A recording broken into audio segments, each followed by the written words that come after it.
오늘도 이 거룩한 성일을 맞이해서 저희들이 이렇게 함께 모여 예배드리게 하여 주심을 너무 감사드립니다. 이제 다시 우리 마음을 정돈하고 오직 이 예배가 하나님께 올곧하게 드려진 예배가 되게 하기 위해서, 우리 신령과 진정으로 드려진 예배가 되게 하기 위해서 우리 온몸을 다해서 다같이 동성으로 기도하겠습니다. 하나님 아버지 감사합니다. 우리 예수 그리스도의 은혜와 하나님 아버지 극진하신 사랑과 성령님의 일하심으로 우리가 이렇게 모여 하나님께 예배를 드립니다. 이 예배가 주님께 진정으로 드려진 예배가 되게 하여 주시옵소서.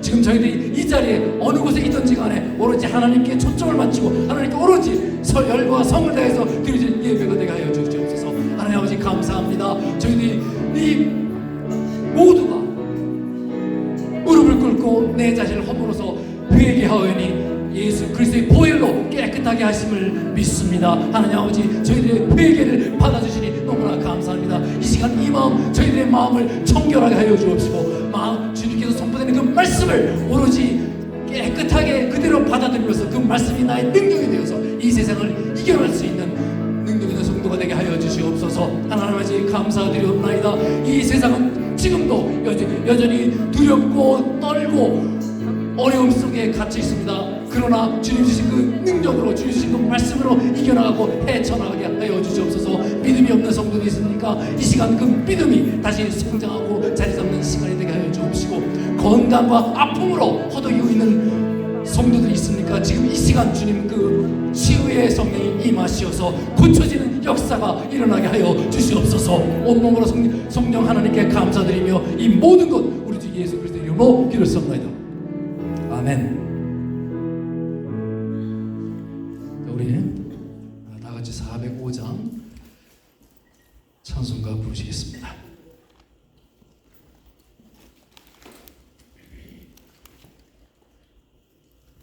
주의 친절한 팔에 안 계세요?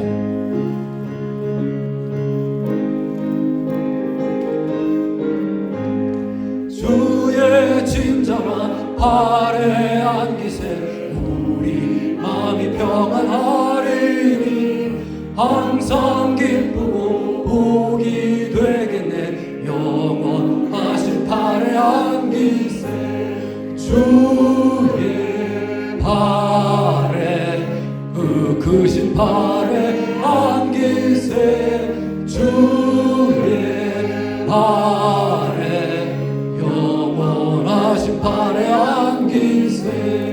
날이 갈수록 주의 사랑이 두루 광명하게 비치고 천성 가는 길 편히 가리니 영원하신 팔에 안기세 주의 팔에 그 크신 팔에 안기세 주의 팔에 영원하신 팔에 안기세. 주의 보좌로 나아갈 때에 기뻐 찬미 소리 외치고 겁과 두려움 없어지니 영원하신 팔에 안기세 주의 팔에 그 크신 팔에 안기세 주의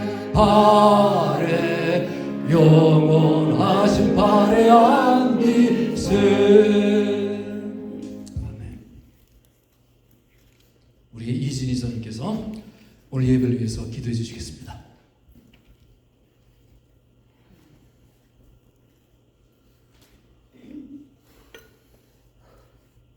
사랑이 많으시고 은혜가 풍성하신 하나님 아버지 감사드립니다.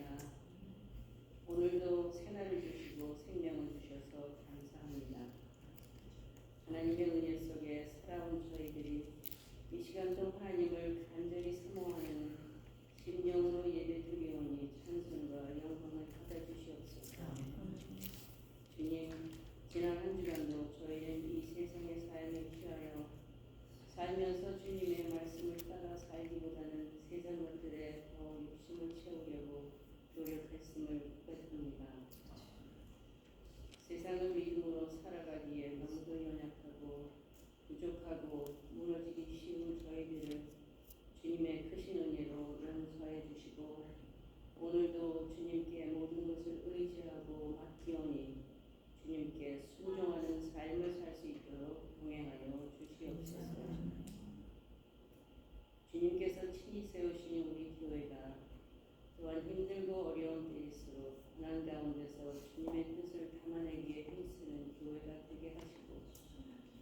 예수님의 온전한 제자들이 되어 이 지역의 많은 영혼들을 구원의 길로 인도할 수 있는 구원선의 역할을 감당하게 하여 주시옵소서.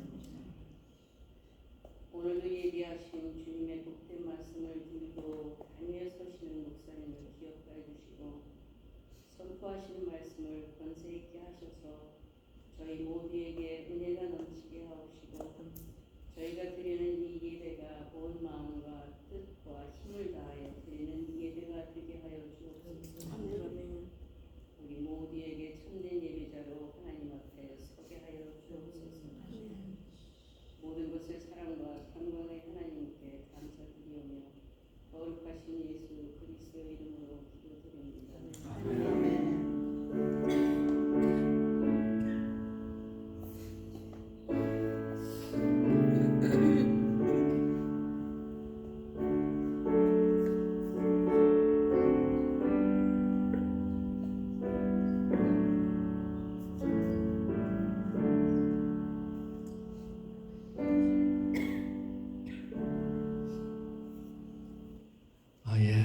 기도 감사드립니다.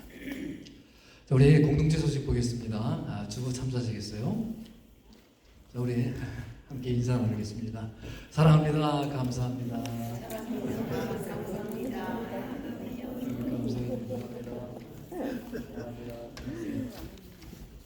예, 오늘은 이제 맥주절이라고 해서요. 절기 중에 하나죠. 맥주절입니다.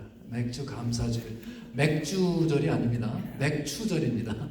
보리 맥자, 거들추절에서 보리를 거두는 자리에 맥주절은 이제 그 첫 번째 열매를 하나님 앞에 드리고요. 아들과 딸, 남종과 여종, 그리고 나그네, 레위 사람, 고아와 과부 그들에게 열매를 나눠주면서 축제를 하는 절기입니다. 그래서 이제 지금에 와서는 우리 딱 반년이 되지 않았습니까? 이 지난 그 반년을 돌아보면서 감사하는 시간을 갖는 그런 절기이기도 합니다. 기억하셔서 하나님께 감사하면서 기도드리시면 좋겠습니다. 자, 우리 수요 예배 1대1 제자 양육 성경 공부하고 있습니다. 토요 새벽 기도에 사도행전 강론하고 있으니까 시간 나시는 대로 참여하시기 바랍니다. 자, 그리고 우리 예배 후에 우리 친교가 있으니까 다 같이 모이셔서 우리 풍성한 그리스도 안에서 풍성한 교제와 감사를 나누는 시간 갖겠습니다. 우리 중보기도팀 오늘도 참 은혜롭게 예배를 기도를 드리고 있는 걸 제가 보면서 은혜를 받았습니다. 자, 우리 기도 제목 있으신 분 같이 나누어 기도하면 좋겠습니다. 우리 정결성가대 찬양 순서 확인하시고요. 혹시 찬양에 대해서 질문 있으신 분들 우리 최원하 지사님께 문의하시기 바랍니다. 자, 목장 예배 3주 차이죠. 7월 21일 날 이진희 지사님께서 있을 예정이니까 위에서 기도해 주시기 바랍니다. 7월 정기인 생명의성 큐티가 은혜롭게 진행되고 있습니다. 자, 토요일 성경 말씀 나누기가 10시에 룸 215에서 있고요. 수요 성경 공부 말씀드린 바대로 이은영 집사님에게서 10시 30분에 시작합니다. 자, 이제 여름이 본격적으로 시작되면서 타 지역으로 가시는 분들이 꽤 있습니다. 다른 지역에 방문 중이거나 휴가 중인 교우분들을 위해서 우리 잊지 말고 기도해 주시면 좋겠습니다. 자, 그리고 제가 이제 미국 교회에서 이제 갔습니다. 그래서 오늘 광고에 제가 집어넣지 못했는데 여기 그 학교가 있지 않습니까? 파크리지 스쿨 아카데미 거기에 보면은 전부 다 그냥 정상적인 학생들이 대부분이지만 많은 학생들이 또한 그 장학금으로 가난한 학생들이 많이 있습니다. 그 가난한 학생들을 위해서 그 유니폼 드라이브라고 해서 우리가 유니폼을 이제 교인들을 통해서 이렇게 제공을 하는 그런 봉사하는 그 기회가 있거든요. 저희가 재작년부터 그걸 시작했는데요. 한 학생당 50불이에요. 그 50불의 유니폼을 저희들이 맞추어서 이제 주는 겁니다. 그럼 이제 저희들이 이제 돈을 이제 50불에서 한 사람당 50불 미국 교회에 주면은 미국 교회에서 이제 유니폼을 사서 학생을 제공하는 그러한 봉사 기회를 줍니다. 기억하시고요. 1인당 50불입니다. 혹시 내가 10명을 하고 싶다. 그럼 500불이에요. 네, 그래서 2명을 하고 1명을 하고 싶다. 그렇게 해서 기억하시고 혹시 가능하시면 참여해 주시면 정말 고맙겠습니다. 예, 이상입니다. 오늘 말씀 보겠습니다. 마가복음이죠. 마가복음 8장 11절부터 21절까지입니다. Mark chapter 8, 11 through 21.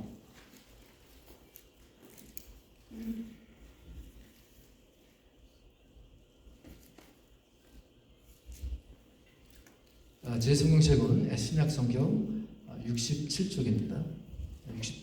66쪽이네요. 마가복음 8장 11절부터 21절까지.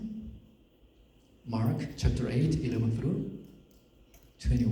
자, 찾으셨죠? 먼저 읽겠습니다. 그럼 제가 이어서 화답하겠습니다. 시작.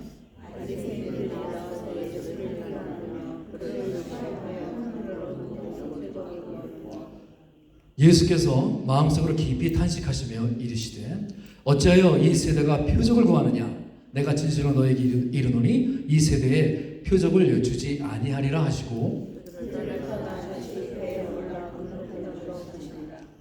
제자들이 떡 가져오기를 잊었음에 배에 떡 한 개밖에 그들에게 없더라.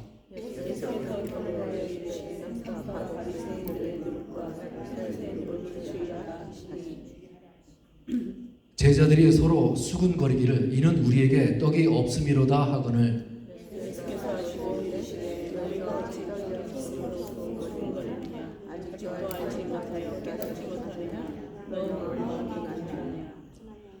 너희가 눈이 있어도 보지 못하며 귀가 있어도 듣지 못하느냐 또 기억하지 못하느냐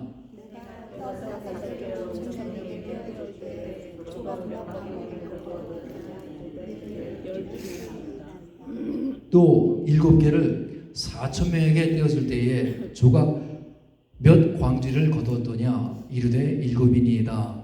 이르시되 아직도 깨닫지 못하느냐 하십니다. 아멘. 하나님 말씀입니다.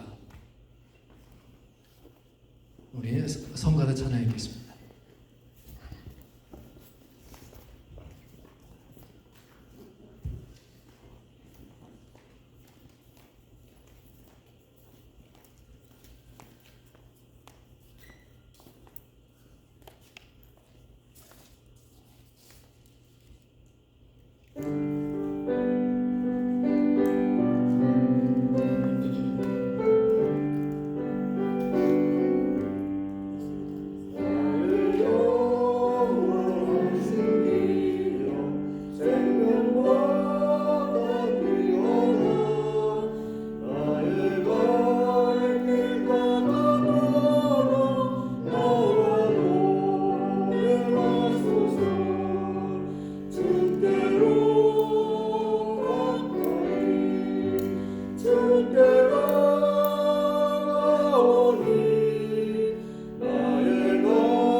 감사합니다. 우리 이동국 학생 잠깐 나와주세요. 이제 학생이 아니구나. 자, 우리 이동국 청년을 위해서 우리가 이제 안수 기도합니다. 다 같이 기도하겠습니다. 하나님 아버지 감사합니다. 지금 우리 사회에 진출하는 유동국 형제를 위해서 이렇게 안수 기도가 해주심을 감사드립니다. 이제 우리 유동국 형제가 새로운 사회로 나아갑니다. 새로운 사회에 첫 발을 들 때 하나님께서 함께 하시어서 그 어떠한 어려움이 있다더라도 그 어떠한 문제가 있다더라도 하나님 주신 그 능력으로 헤쳐나가게 하여 주시옵소서. 이제 지금까지 배운 기술과 모든 학문을 발휘할 때에 하나님의 영광이 온전히 드러나게 하여 주시옵소서. 나의 유익과 나의 이익만이 드러나게 하지 말게 하옵시고 예수 그리스도의 능력이 나타나서 그리스도의 계획이 우리 이 청년을 향해서 성취되게 하여 주시옵소서. 그 앞날을 지켜주시옵소서. 그리고 만남의 복을 허락하여 주시옵소서. 많은 사람들이 그와 접촉할 때에 주님 함께 할 수 있는 군사를 허락하여 주시옵소서. 그 어떠한 일도 주님이 주신 능력을 헤쳐나가게 하여 주시옵소서. 하나님 아버지 그 앞길에 그 발길에 주님 항상 함께 하시어서 어디로 가든지 좌우로 우로나 치우치지 아니하고 하나님 주신 그 능력과 하나님 주신 그 지혜로 살피며 나아가게 하여 주시옵소서. 하나님의 어디에서든지 형통한 삶을 허락하여 주시옵소서. Dear Lord, you would bless me, enlarge my territory. Let your hand lead me and keep me from harm, so that I'm free from pain. God grants my request.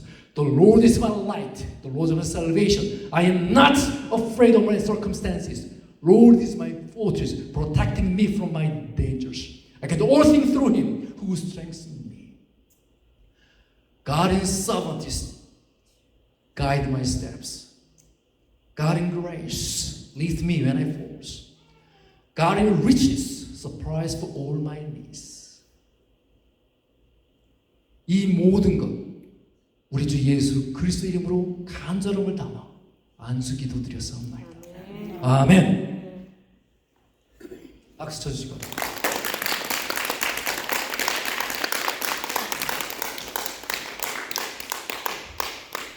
연세가 이제 지긋한 중매신사가 택시를 타고 이제 갔어요. 운전기사가 이제 물어보는 거예요. 아, 기사 양반 서울역으로 갑시다. 그러자 기사가 서울역으로 모실게요 라고 이제 가고 이제 한참을 운전하면서 가다가 이분이 생각을 해보니까 내가 어디를 가는 중이지 생각이 나는 거예요. 잘 모르겠어요. 그래서 미안한 마음으로 저기 기사 양반 내가 건망증이 심해서 그러는데 갑자기 기억이 안 나요. 내가 어디로 가자고 그랬지요? 그러자 기사가 깜짝 놀라면서 뒤로 돌면서 아니 언제 타셨어요? 이런 경우가 좀 많은 것 같아요. 일터에 가려고 집을 막 나서는데 집에 놓고 온 게 있습니다. 그래서 막 도로 집에 들어갔습니다. 그런데 집에 들어올 순간 내가 뭘 두고 갔는지 잘 모르는 거예요. 어떤 사람은 더 심해요. 친구한테 딱 전화를 걸어놓고 나서 누구에게 전화를 걸었는지 막 잃어버렸어요. 그래서 상대방이 묻습니다. 여보세요? 누구시지요? 그렇게 기억이 날 듯 하면서 안 날 때 참 괴롭죠. 그런데 우리가 정작 기억해야 할 것을 잊어버리면 괴롭지만 잊어버려야 할 기억이 계속 떠오르면요 이거 더 괴롭습니다. 그러니 잊어버리는 것이 꼭 나쁜 것만도 아닌 것 같아요. 망각의 은사라는 말도 있지 않습니까? 그럼에도 불구하고 기억해야 할 것을 잊어버리면 큰 낭패를 볼 수가 있습니다. 오늘 본문을 보니까 예수님의 제자들이 그러했어요. 그런데 그들은 단순히 기억력이 없어서 그러한 것이 아니라 영적인 문제가 있었던 것이지요. 그들은 반드시 기억해야 할 것을 전혀 기억하지 못하고 있습니다. 오늘 본문의 제자들의 모습은 영적으로 우둔해서 그들이 이전에 경험했던 것을 기억하지 못하고 있습니다. 자, 우리 14절 말씀 볼까요? 제자들이 떡 가져오기를 잊었음에 배에 떡 한 개밖에 그들에게 없더라. 이제 예수님과 제자들이 다른 곳으로 가기 위해서 급히 서둘러서 떠나는 바람에 이들이 도시락을 챙겨오지 못했어요.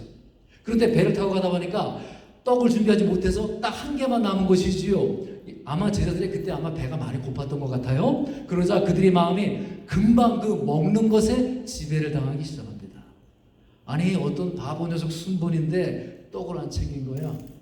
우리가 이 큰 호수를 건너가고 떡을 구하려면 적어도 몇 시간을 허비하고 기다려야 되는데 그때까지 배고픈 걸 어떻게 하라는 거야? 제자들의 머릿속에는 온통 먹을 떡이 없다는 걱정밖에는 없습니다. 그런데 하필 그때 예수님께서 또 뭐라고 하십니까? 15절 16절 말씀이에요. 예수께서 경고하여 이르시되 삼가 바리새인들의 누룩과 헤롯의 누룩을 주의하라 하시니 제자들이 서로 수군거리기를 이는 우리에게 떡이 없음이로다 하거늘. 제자들이 떡을 하나밖에 못 갖고 왔다고 걱정을 하는데 예수님은 엉뚱하게 누룩 이야기를 합니다. 이 제자들은 절대 바보가 아니에요. 기억력이 없는 사람들도 아니지요. 오히려 머리가 오히려 빨리 도는 사람들이에요. 누룩 이야기를 탁 하니까 이제 떡이 탁 떠오른 거예요. 얼마나 상상력이 좋습니까? 그러자 제자들이 또 걱정합니다. 누룩 이야기를 하시니까 거봐라. 야, 떡이 없는 걸 주님이 벌써 아셨잖아. 거봐, 내가 갖고 오라고 했지. 내가 이럴 줄 알았어. 라고 이제 하는 거예요.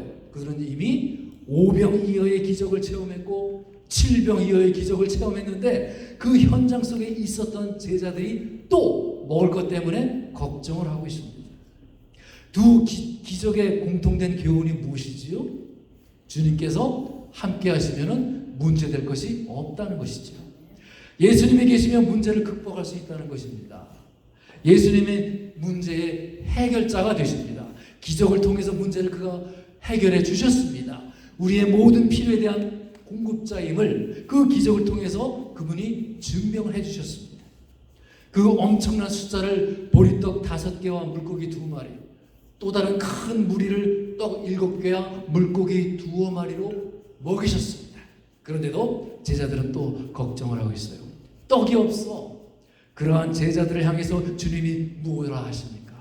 우리 17절 말씀 볼까요? 예수께서 아시고 이르시되 너희가 어찌 떡이 없음으로 수군거리느냐? 아직도 알지 못하며 깨닫지 못하느냐? 너희 마음이 둔하냐? 너희들 지금 떡 때문에 걱정을 하고 있구나. 아직도 깨닫지를 못하느냐? 내가 2번이나 기적을 행했지 않느냐? 너희들의 필요를 공급했지 않았느냐? 수천 수만 명을 먹이지 않느냐? 그런데도 너희들은 여전히 나를 신뢰하지 못하고 있구나. 내가 너희의 문제의 진정한 해결자이며 구세주이며 주란 사실을 너희들은 지금 아직도 깨닫지를 못하고 있구나 라고 하시는 거예요. 그러면서 너희 마음이 둔하냐 라고 하시지요. 이것은요 절대로 막 비난하고 힐난하는 것이 아니라 너희가 그렇게 머리가 돌이냐 라고 하시면서 깊이 탄식을 하시는 거예요. 이 복음서를 보면은 특히 마가복음이 그래요. 좀 제자들이 좀 이렇게 막 아주 바보같이 나와요. 그런데 예수님은 그들에게 막 불같이 화를 내시면서 역정을 내시지 않습니다. 야, 그냥 너희들 그렇게 머리가 이렇게 기억력이 없고 돌이냐? 라고 그냥 한탄을 하십니다. 안타까워하시는 것이지요. 그런데 이것은 단순히 기억력의 문제가 아니라는 것입니다. 그냥 그들은 오히려 기억력이 뛰어났어요. 기억력이 모자라서 그런 것이 아니라 그것을 깊이 보면은 그들에게 영적인 문제가 있었다는 것입니다. 제자들이 지금 깨닫지 못한 이유가 있다는 것이지요. 그것이 무엇입니까? 저희들이 우리 아까 15절에 보았던 바리새인들의 누룩과 헤롯의 누룩을 주의하라고 말씀하셨지요. 그들이 문제이기도 하지만 그들이 지금 누룩의 영향을 받고 있다는 것입니다. 여러분, 누룩은요 영향력을 말합니다. 누룩은 뭐죠? 이스트예요. 소다, 이스트. 그러니까 막 뭐든지 이렇게 집어넣으면 막 부풀게 하는 거 있지 않습니까? 이 성경 말씀을 보면 이 빠른 속도로 빨리 퍼져나가는 것을 누룩으로 이렇게 비교를 합니다. 주로 부정적인 것에 많이 비유를 해요. 영향력, 파급력을 설명하시는 것이죠. 그래서 성경력은 누룩은 나쁜 영향력을 상징으로 많이 비유를 합니다. 특히 막 죄악이 막 빨리빨리 막 퍼져나가는 거, 누룩의 비유를 많이 해요. 제자들이 지금 염려하고 걱정하고 있는 이유가 무엇입니까? 주님을 신뢰하지 못하는 이유가 무엇입니까? 아니 2번씩이나 그 엄청나게 많은 사람들을 먹이시는 그런 기적을 그들이 직접 체험했는데도 불구하고 여전히 똑같은 문제로 걱정을 하고 있습니다. 이것은 바리새인들의 나쁜 영향, 헤롯의 나쁜 영향을 받고 있다는 거예요. 우리는 이 주님 말씀을 가지고 나가서 이 세상에 영향을 끼치며 살아나가는 사람들이에요. 우리는 다시 세상으로 보냄을 받은 자들입니다. 그런데 오히려 거꾸로 세상에 영향을 받지요. 주님을 믿는 사람이다 라고 하면서 그 삶의 실체를 보면은 이건 뭐 주님을 믿는 사람인지 믿지 않는 사람인지 똑같이 행동을 합니다. 삶에서 여러분들이 한번 스스로 생각해 보세요. 어떤 결정 내릴 때, 내가 집을 살 때, 차를 살 때, 애를 학교에 보낼 때, 여러분 정말 믿음으로 다 결정하셨습니까? 아니면 남들이 하는 대로 선전에 따라 결정하시진 않으셨습니까? 그러니까 믿기는 믿는데 이 세상에 영향을 주는 것이 아니라 오히려 그 세상에 내가 영향을 받는다는 것입니다. 근데 그것조차도 잘 모르고 있어요.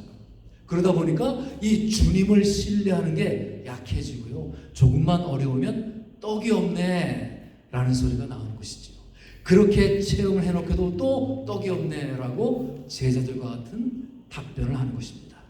자, 그렇다면은 이 바리새인의 누룩과 헤롯의 누룩이 바로 무엇입니까? 먼저 이 바리새인 누룩, 영향력이라고 그랬죠.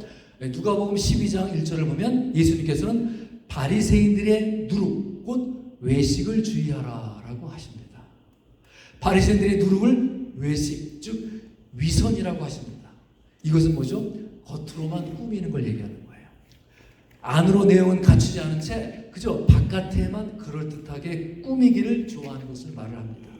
그러니까 이 바리새인들의 누룩은 위선주의, 외식주의, 형식주의를 이야기하는 것이죠. 이 바리새인들은 아주 전통을 무지하게 중요시 여겼어요.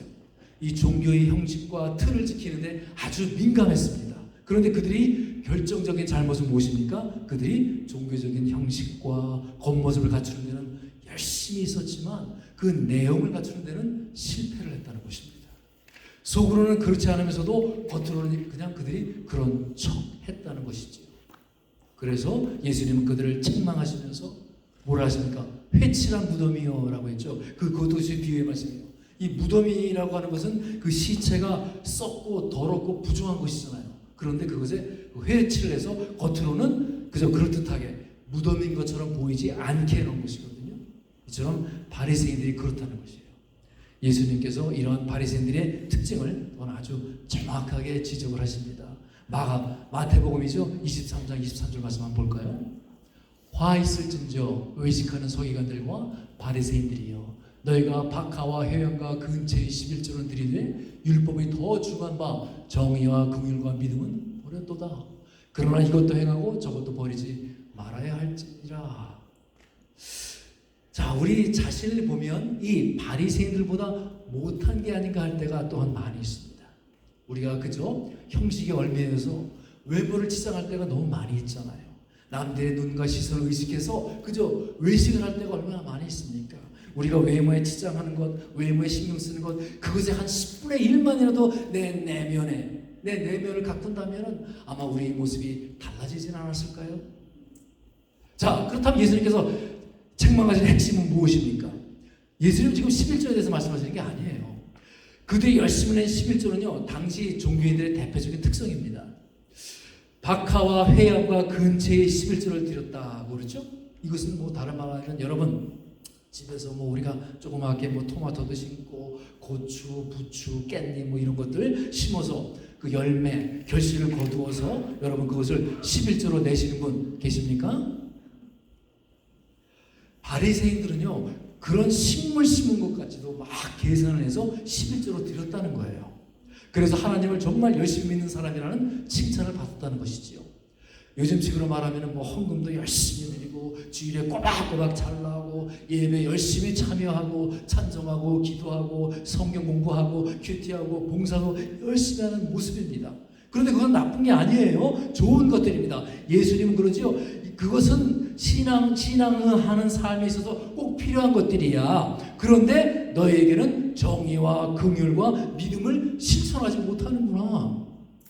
즉 너희는 의롭게 살고 사랑하며 살고 믿음 안에 사는 신실하게 사는 그런 모습이 전혀 없구나. 그러니까 진정한 삶이 없다고 지금 나무라시는 것입니다. 이것이 바로 바리새인들의 문제였던 것이에요. 신앙생활에 있어서 내가 예수님을 믿고 구원을 받아서 천국으로 가는 것이 얼마나 중요합니까? 그런데 구원받는 것이 끝이 아니라는 것이에요. 이것이 시작이라는 것입니다. 만약에 예수님을 믿고 구원받는 것이 그 신앙의 목적이요 끝이라면 우리는 예수를 믿고 구원받는 그 순간 바로 죽고 천국에 가야 됩니다. 그렇죠? 그런데 그렇지가 않아요. 구원은 바로 시작인 것입니다. Salvation is the beginning. 예수님이 왜 우리를 구원하셨습니까? 이제 새로운 삶을 살라는 것입니다. 이 땅에서 맡겨주신 그런 삶을 살라는 것입니다. 그래서 이 구원은 신앙생활의 출발이 되는 것입니다. 그래서 구원받은 사람에게 중요한 것은 그 맡겨주신 일을 충실하게 감당하되 예수님의 바로 성품, 인격을 닮아가면서 감당하라는 것이지요. 바로 주님께서 기뻐하시는 삶을 살라는 것이에요. 이것이 구원받은 자로서 주님이 기뻐하는 삶을 사는 모습입니다. 왜 기뻐하는 삶이 이렇게 중요합니까? 우리는 이렇게 모여서 예배도 드리고요, 말씀도 듣고요, 스스로 말씀도 막 읽고요, 기도도 드리잖아요. 그죠? 이렇게 예배를 함께 드리는 것이 하나님의 백성을 표시하는 것이니까 이거 얼마나 중요합니까? 그런데 이 다음에 어떻게 사는가가 더 중요하다는 거예요. 나가서 어떻게 살고 또 어떻게 우리가 오는가가 중요하다는 것입니다. 지금 여기서는 다 거룩하고 하나님을 예배하고 찬양하는 것 같은데 이 예배당을 떠나는 순간 하나님을 모르는 사람과 별로 차이가 없이 산다면 그게 잘못된 신앙이라는 것입니다. 결코 주님을 기뻐하는 신앙이 아니라는 것이지요. 바로 이것이 예수님이 말씀하시는 바리새인들의 누룩이라는 것입니다. 우리가 예배는 참 막 은혜롭게 드렸어요. 근데 나가자마자 다른 분하고 막 다툽니다. 예배 끝나고 나서 막 큰 소리가 막 오고 갑니다. 누구를 비난합니다. 금방 받은 은혜가 다 사라져 버리지요. 그리고 뭐가 진짜입니까? 하나님께 내가 진정한 모습으로 막 예배 드리는 것이 나의 모습인가? 아니면 나가서 그렇게 큰 소리 지르는 것이 진짜 나의 모습인가? 하나님 앞에 오는 것이 진짜 모습인가를 생각해 보시기 바랍니다. 우리는 예배를 끝내고 이 예배당을 나가는 그 순간 진짜 신앙생활이 시작되는 것입니다. 여기서 신앙생활을 모여서 하는 게 아니에요. 신앙의 훈련을 하는 것입니다. 교회로 함께 모여 우리는 하나님으로부터 신앙 훈련을 하는 것입니다. 그리고 삶에 들어가서 신앙 생활을 하는 것이에요. 가정에서, 일터에서 우리가 진짜 신앙 생활을 하는 것입니다. 그런데 많은 사람들이 문제가 무엇이지요? 주일날 예배당에 와서 예배 드리는 것만 신앙 생활로 여깁니다. 예배 드리는 것과 마찬가지로 우리가 사회에 나가서요, 질서 지키고 세금 정직하게 내고 빚을 졌다면 그 빚을 내 능력껏 갚고 내가 못 갚겠다면 그 사람에게 그 표현을 하고 쓰레기 철저히 분리수거하고 내 이웃을 생각하고 배려하는 것, 이것이 바로 신앙생활이라는 거예요. 이웃들을 구체적으로 내가 돌보는 것, 내가 그래야 예수 그리스도의 빛을 드러내는 것, 이웃에게 내가 자상하게 친절한 모습으로 나아가는 것, 이것이 신앙생활이라는 것입니다. 진짜 신앙생활, 진짜 하나님과의 관계는요, 이익과의 관계에서 나타날 수밖에 없다는 것이지요. 이곳에서 하나님 찬양합니다, 경배합니다 라고 하고서는 나간 다음에 뒤에서 막 험담하고 이웃을 비난한다면 바로 그것이 바리새인의 누룩이라는 것입니다. 바리새인의 문제가 무엇이었어요? 그들은 전혀 변화할 의지도 없고 생각도 없이 종교의 형식만을 추구합니다. 그저 외모, 외양만을 따집니다. 그런데 과연 우리가 바리새인들을 비난할 수가 있습니까? 제자들이 주님을 신뢰하지 못하고 있었던 바로 그 바리새인들의 영향을 받고 있다라고 말씀하시는 거예요. 찬송과 기도에는 내가 너무나 익숙해져 있지만 아직도 주님이 기뻐하시는 그 삶을 사는 데는 별로 관심이 없다는 것이지요. 그래서 주님은 바리새인들의 누룩을 조심하라 라고 말씀하시는 것이지요. 둘째 뭘 하셨어요? 헤롯의 누룩을 주의하라. 이 같은 사건이 기록된 마태복음 16장을 보면요, 거기에는 바리새인과 사두개인의 누룩을 조심하라 라고 되어 있습니다. 사실상 이 헤롯과 사두개인은 이 한 통속이에요. 헤롯은 로마로부터 임명을 받아 한 지역을 맡아 다스리는 분봉 왕이었습니다. 갈릴리 쪽을 다스렸어요. 그 당시 헤롯 왕은, 이 성경에서 헤롯 왕의 이름이 여러 개가 나오는데요, 예수님이 태어나셨을 때 그때의 왕은 헤롯 대왕입니다. 베들레헴에서 그 두 살 밑에 남자애들 다 죽여버리지 않습니까? 아주 잔인한 왕이었죠. 근데 오늘 본문은 그 헤롯 대왕의 아들 헤롯이에요. 이 헤롯 가문들은요, 공통점들이 있어요. 그들은 다 욕심이 많았다는 것입니다. 그리고 특히 돈에 대한 욕심이 아주 탁월했어요. 그래서 그들은 백성들로부터 부당한 세금을 거두어냈습니다. 그리고 로마로부터 보내야 되는데 그것을 훨씬 더 많이 걷어서 그들은 부당 이익을 취했던 것이지요. 그들은 또한 뇌물을 즐겨 받았습니다. 그러니까 헤롯이 대표하는 사람은 바로 세습주의, 물질주의, 그러니까 금전 만능주의라고 하는 것입니다. 당시에 바리새파 쌍벽을 이뤘던 파가 사두개파 아닙니까? 사두개파 역시 주로 제사장들을 지냈는데 그때는 타락할 대로 타락했었지요. 말씀을 연구하는 서기관들은 주로 바리새인에서 나왔지요. 사두개파는 정치적으로 로마와 결탁해서 그들은 로마적인 삶을 살았습니다. 그래서 자연스럽게 헤롯 가문과 어울리면서 그들은 종교인이면서도 종교 자체가 아니라 하나님을 예배하면서도 예배를 드리는 것이 아니라 오직 돈에만 관심이 있었습니다. 이 바리새주의가 형식주의라고 한다면 헤롯과 사두개인들은 바로 물질주의를 이야기합니다. 거대한 이 세상의 흐름 아닙니까?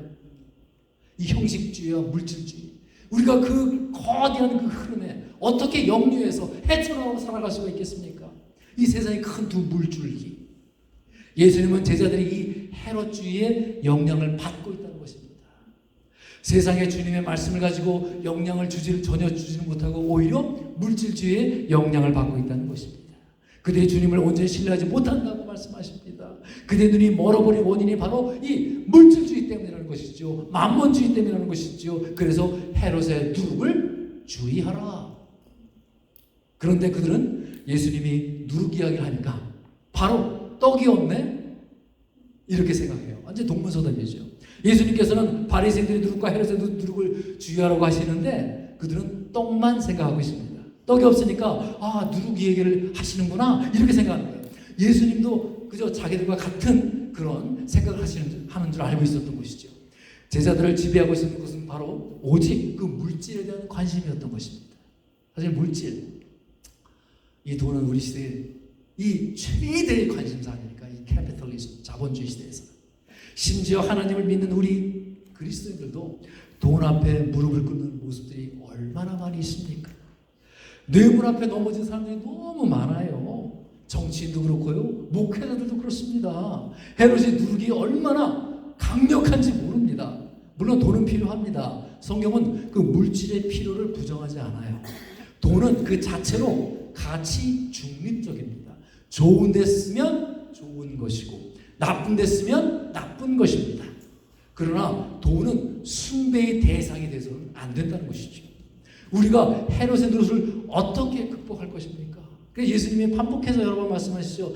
내 마음이 있는 곳에 내 물질도 있다 라고 말씀하십니다. 감리교의 창시자인 요한 웨슬리죠. 존 웨슬리가 이런 말을 했어요. 나는 주머니가 회개하지 않은 사람의 회개는 신뢰하지 않는다라고 했어요. 한 사람이 정말 예수를 믿고 회개하고 변했다면 그가 그 후에 돈을 어떻게 사용하는지 보면 된다라는 얘기예요. 내 욕심만을 사용되는 그 돈이 하나님 나라를 위해서 이웃들을 위해서 사용되는가? 이것이 바로 내 물질관을 시험하는 척도가 된다는 것입니다. 지금 제가 여러분에게 헌금 많이 하십시오라고 설교하는 거 아니에요. 저는 여러분들이 이 미국까지 와서 얼마나 피땀 흘려서 어렵게 그 돈을 구하는지, 돈을 버는지 저는 너무 잘 알고 있습니다. 정말 목숨이 일부와 같은 그 돈을 여러분이 헌금 내시고 이렇게 신앙생활 하시는 거 보면 저는 정말 거기에서 감동받고 존경합니다. 여러분, 헌금뿐만 아니라 나의 돈의 사용이 어디로 가고 있는지를 살펴보라는 말씀이에요.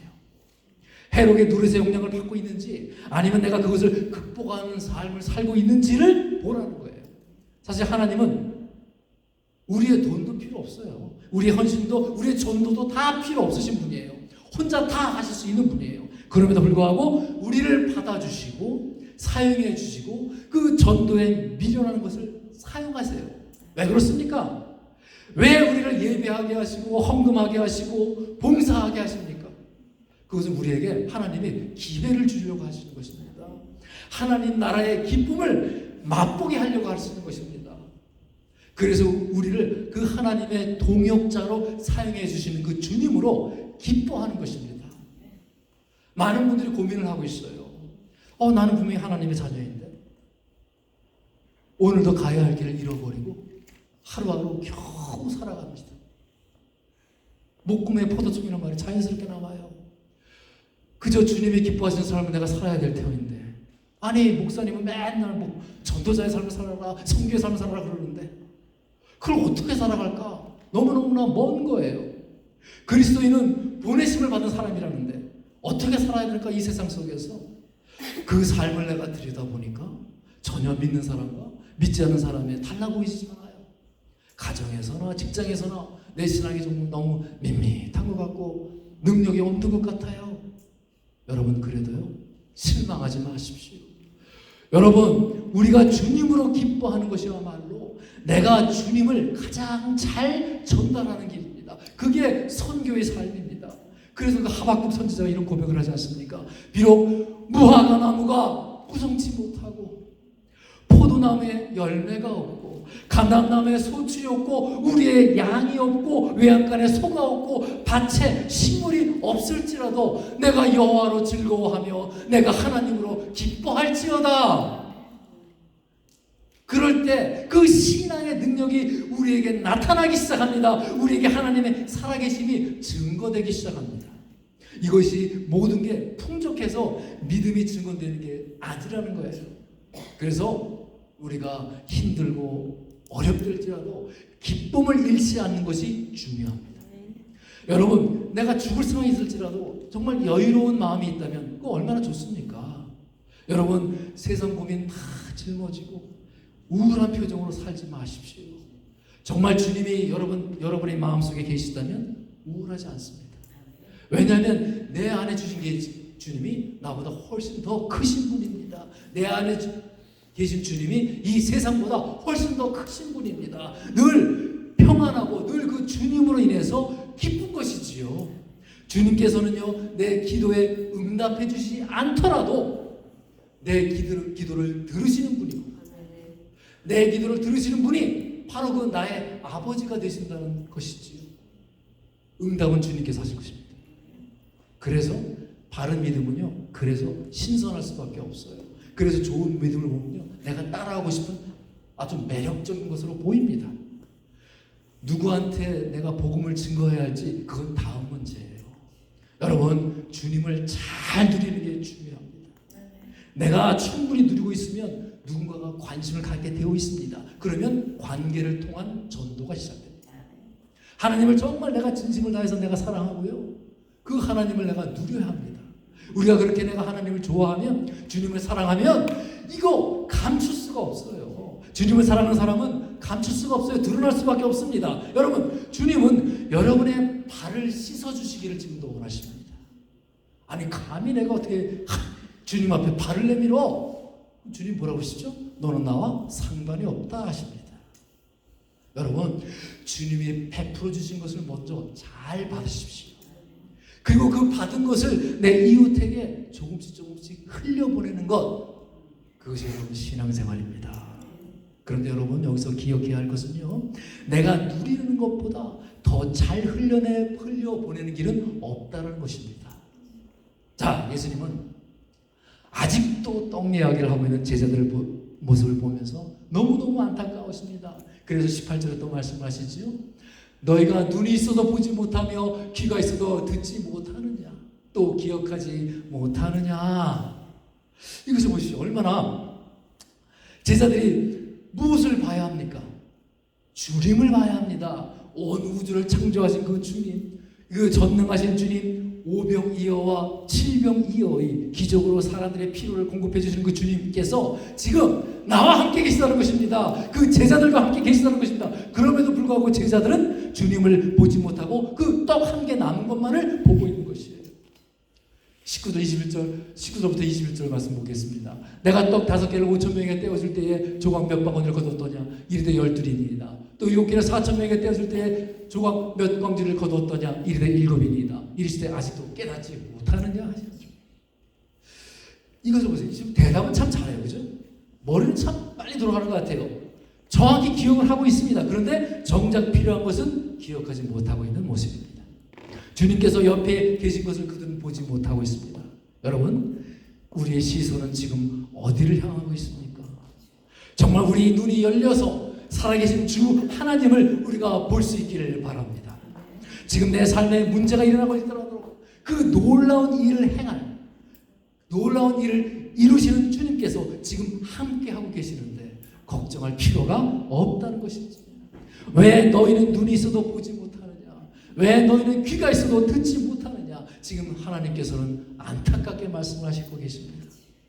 그리고 마태복음 16장을 보면요, 바리새인들이 이제 표적을 구하지요. 예수님은 그들에게 보일 표적은 요나의 표적밖에 없다라고 말씀을 하세요. 왜 요나의 표적이라고 하십니까? 그것은 이제 십자가의 그림을 미리 이렇게 보여주시는 거예요. 주님의 가장 위대한 그 표적이 무엇입니까? 그분이 우리의 죄를 담당하시고 십자가에 죽으셨다가 사흘 만에 부활하신 것이지요. 왜 그러셨지요? 바로 우리에게 생명을 주시기 위해서 그렇지 않습니까? 부활하신 주님이 바로 우리의 소망이라는 것입니다. 그분이 우리의 승리라는 것이죠. 그래서 그분을 바라보라라고 하시는 것입니다. 이것이 바로 우리가 가장 잘 사는 길이고요. 이것이 우리가 가장 잘 되는 길입니다. 부활하신 주님, 그 살아계신 주님께서 지금 내 옆에 계시고 나에게 말씀을 하고 계십니다. 왜 눈이 있어도 보지 못하고, 왜 귀가 있어도 너희가 듣지 못하느냐? 아직도 깨닫지 못하느냐? 그리고 이것은 책망하는 것이 아니라 빨리 마음을 돌이켜서 깨달으라. 나를 신뢰하라.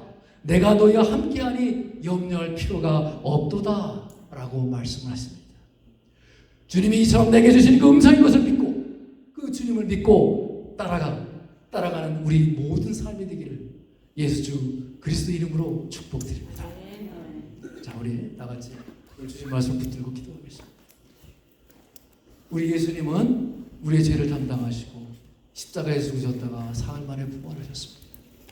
오로지 우리에게 그 생명을 주시기 위해서, 우리 그 부활하신 주님이 우리의 산 소망이고 부활하신 주님이 오로지 우리의 산 승리인 것입니다. 이 시간 예수님을 바라보며 다 같이 통성으로 기도드리겠습니다. 하나님 아버지 감사합니다. 오늘 저희가 주님께 한 걸음 더 나아갑니다. 주님을 눈을 밝히 뜨게 하게 하여 주옵소서. 그래요, 하나님 아버지를 내가 바라보는 영적인 눈을 뜨게 하여 주시옵소서. 그래야 하나님만을 위하여 살아가는 자 되게 하여 주시옵소서. 오로지 주님 안에 기쁨을 누리는 자 되게 하여 주시옵소서. 내가 주님을 먼저 섬기는 것이 아니라 주님이 주시는 은혜를 충분히 누리게 하여 주시옵소서. 그래야 주님이 누리는 그 은혜와 축복으로 그것을 나의 이웃과 나의 동료들에게 전하여 흘러갈 때에 나의 신앙 생활이 온전히 되어질 줄로 믿습니다. 하나님, 우리의 삶을 온전히 다 받아주시옵소서. 이번 주간도 주님이 내게 주신 음성을 듣고 주님의 말씀에 순종하는 삶을 살게 하여 주시옵소서. 지금 이 시간 주님께서 우리에게 안수해 주시옵소서.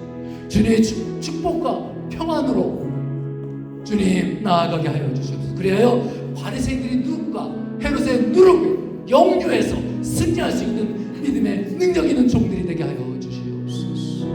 하나님 감사합니다. 주님으로 기뻐하고 하나님으로 승리하는 삶 살게 하여 주시옵소서.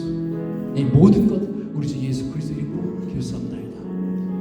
아멘.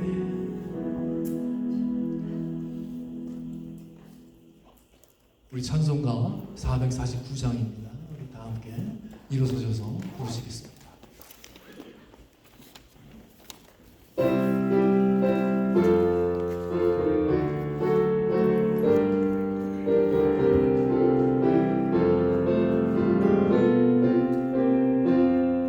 예수 따라가며 복음 순종하며 우리 행할 길 환하겠네. 주를 의지하며 순종하는 자를 주가 늘 함께 하시리라. 의지하고 순종하는 길은 예수 안에 즐겁고 복된 길이로다. 해를 당하거나 우리 고생할 때 주가 위로해 주시겠네. 순종하는 자를 주가 안위해 주시리라. 의지하고 순종하는 길은 예수 안에 즐겁고 복된 길이로다. 남의 짐을 지고 슬픔 위로하며 주가 상급을 주시겠네. 주를 의지하며 순종하는 자를 항상 복 내려 주시리라. 의지하고 순종하는 길은 예수 안에 즐겁고 복된 길이로다. 우리 받은 것을 주께 다 드리면 우리 기쁨이 넘치겠네. 주를 의지하며 순종하는 자를 은혜 풍성케 하시리라.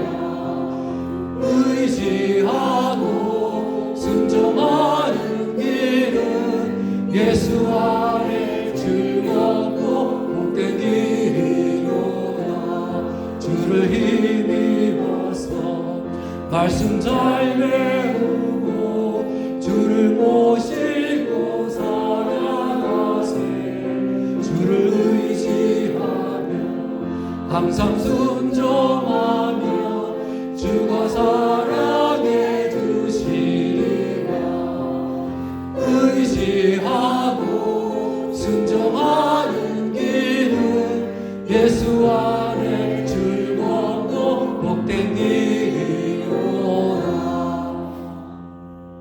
아멘. 말씀을 우리 가운데 오신 주님 역사해 주시옵소서.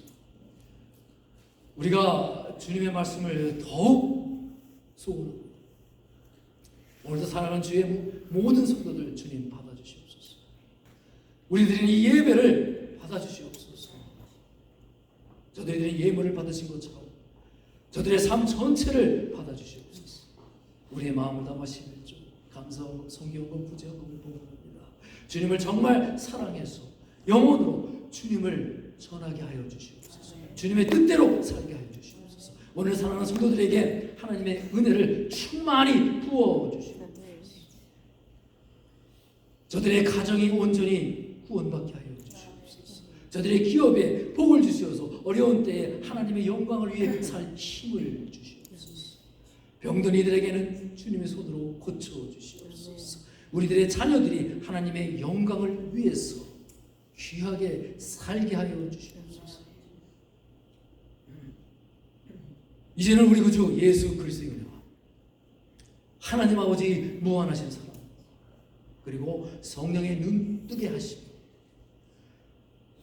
오늘 영적인 장님으로 살다가 눈을 뜨게 된 그 인생의 놀라운 변화를 경험한 사람들과 같이 그렇게 세상을 밝히 보며 살기로 결단하는 이 자리에 공개 계신 모든 성도와 교회 위에 지금부터 영원까지 함께 계실지어다.